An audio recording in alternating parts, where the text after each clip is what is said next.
everybody, this is SaberRex coming to you live with another video review for the Beasts of the Mesozoic Ceratopsian series action figures by Creative Beast Studio and David Silva. And today we're going to be looking at the 1/18th scale Medusaceratops lokii action figure. So here we are, there it is, and before we take a look at this figure, let's take a look at the packaging for it.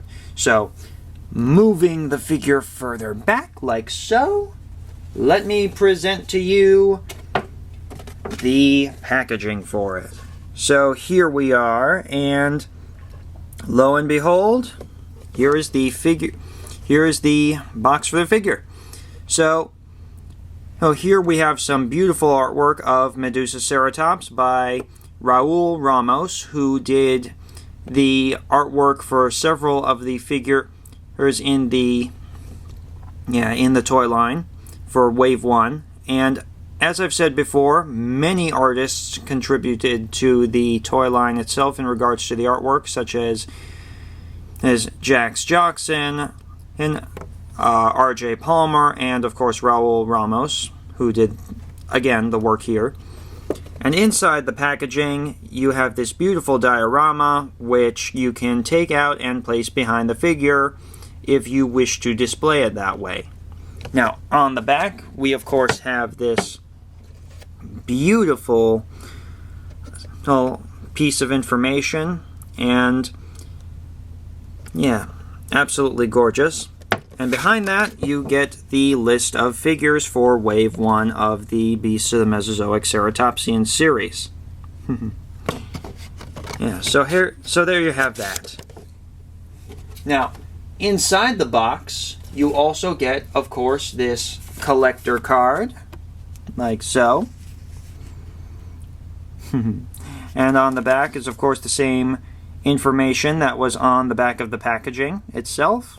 And, of course, in addition to that, you also get these very important instructions. Now, for all the Beasts of the Mesozoic Ceratopsians, you will want to pay attention to this, absolutely. The tail is basically on a dumbbell joint, and when you attach it to said dumbbell joint at the base of the hips, you need to heat it up either with a hairdryer or hot water. Otherwise, it's going to cause problems, get you frustrated, and potentially break the dumbbell joint in the base of the hips, in the socket where the tail attaches. So, if you don't want to get frustrated, I highly recommend reading these and doing as the instructions say. So, with that in place, let's take a look at the figure itself, shall we? So here we have Medusaceratops lokii, and I have to say, this is an absolutely gorgeous, gorgeous figure. I mean, look at the color on this. I mean, it's phenomenal. And the coloration for this was based on a Cape-girdled lizard, which is a real lizard. All the ceratopsians are based off lizards and frogs in regards to their coloration. And I have to say, as with all of the ceratopsians that had their color schemes based on lizards, other than just one, which I will cover later on in another video, yeah, this looks absolutely fantastic. I cannot imagine Medusaceratops looking any other way than this now, as a result of how wonderful the color scheme is. Yeah, it's just absolutely fantastic. I mean, I think my favorite part of the whole thing is the stripes on the horns. I mean, just, it's fantastic. I mean, with the blue on the cheek horns, or the jugals as they are properly called, the orange and the yellow fading into the white on the belly, plus the purple and into black on the back. Just absolutely phenomenal. Now, like all the larger Beasts of the Mesozoic Ceratopsians, it has 20 points of articulation, and let us get into that. it can open its mouth like so, and on my figure the mouth can be a bit problematic because the cheeks kind of want to fold in and get caught inside the beak. But yeah, if you look very closely inside the mouth, it's kind of hard to do that because it's dark, and I wish I had my flashlight here with me. Oh wait, yes I do.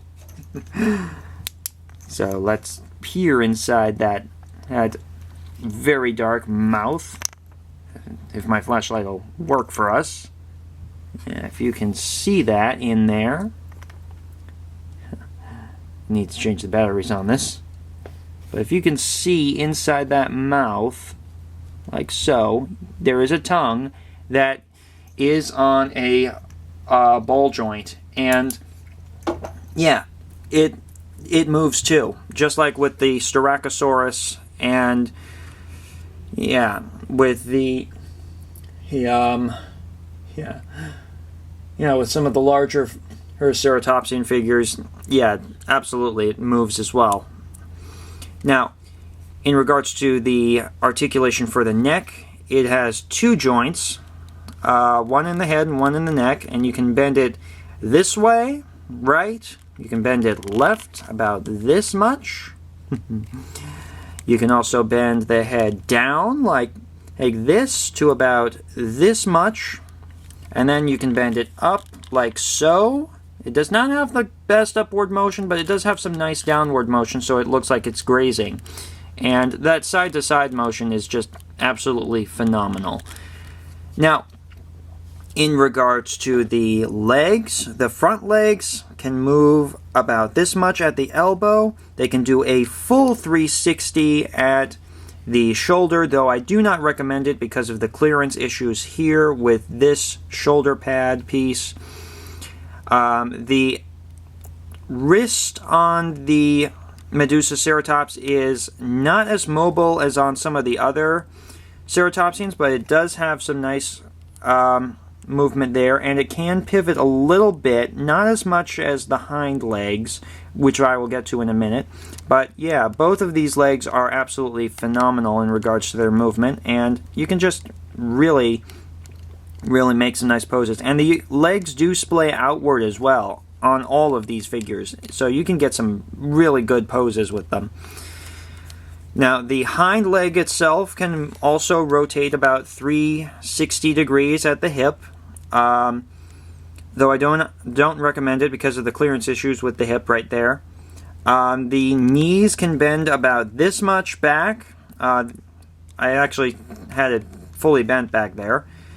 They can move forward about this much. The ankle moves about this much forward, this much back. So you can get a nice little bit of articulation in there, like so.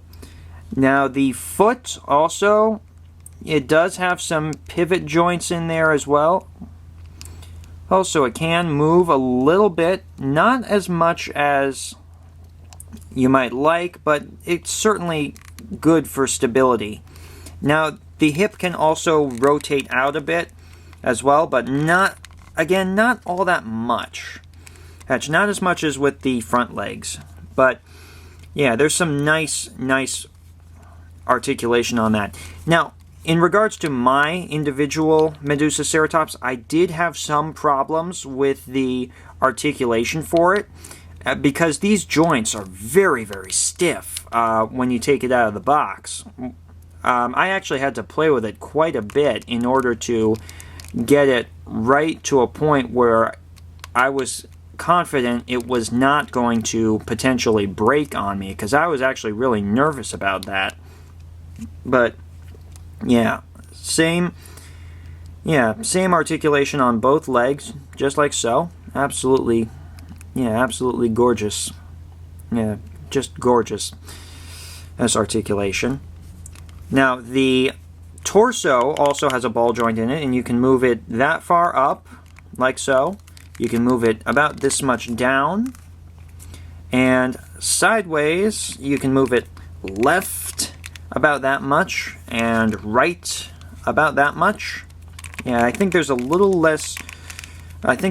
more stiffness and less clearance on the left. I'm not sure. it could just be me, because my eyes sometimes play tricks on me when I'm talking about these action figures, but yeah, just a fair bit of motion in the torso. And the tail, of course, has only a single joint at the base, so it can move up about this much, and it's got a very nice long tail. It can move down about that much. It can move left. It can move right. And there you have it. Just beautiful, beautiful figure. Now, in regards to coloration, just absolutely gorgeous. And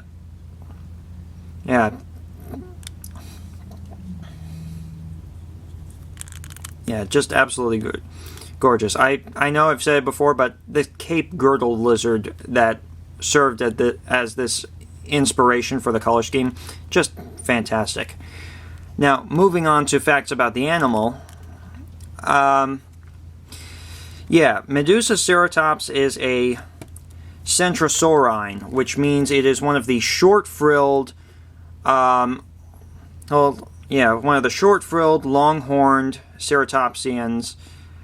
And when it was first discovered, or in the Judith River Formation in Alberta, Canada, this dinosaur was actually thought originally to be first a species of Styracosaurus, and then later a species of the Albertaceratops, which looks very, very similar to this dinosaur in regards to its coloration. Now, this particular dinosaur, there isn't really that much known about it, except for the fact that it is found in a different part of the Judith River Formation than Albertaceratops is. So, there's not all that much known about it.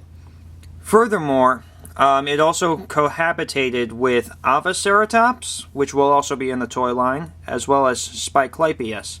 And it is related most closely to things like Pachyrhinosaurus and Styracosaurus, rather than other dinosaurs that had a similar horn array, such as Nasutoceratops, which were also centrosaurines. But yeah, just an absolutely fascinating animal. Yeah, I really love that. And in regards to price for this figure, I have to say, it is one of the more expensive Wave 1 figures. It was about $65 when I pre-ordered it on BackerKit, which is where you can also pre-order the Wave 2 figures, and you can also get it on CreativeBeast.com, where it is available, I believe now, for $70. Just like Styracosaurus, the larger ones tend to be more expensive. But if you really want a fantastic ceratopsian that is just unorthodox and not as well known as the other ceratopsians in the line, I would highly recommend this one, because it's just a stunning animal. And frankly, the more obscure ceratopsians, they really need some love too. And that's one of the reasons I am getting all of them. They're just fantastic. Heck, every single one of them. And so I hope you will enjoy every review I do for these figures, because, as I said before, they're fantastic. So this is SaberRex signing off, saying you're never too old to play with toys. Be a toy nerd. Be proud of it. Thank you. Have a nice day. And see you all next time. Thank you. Bye.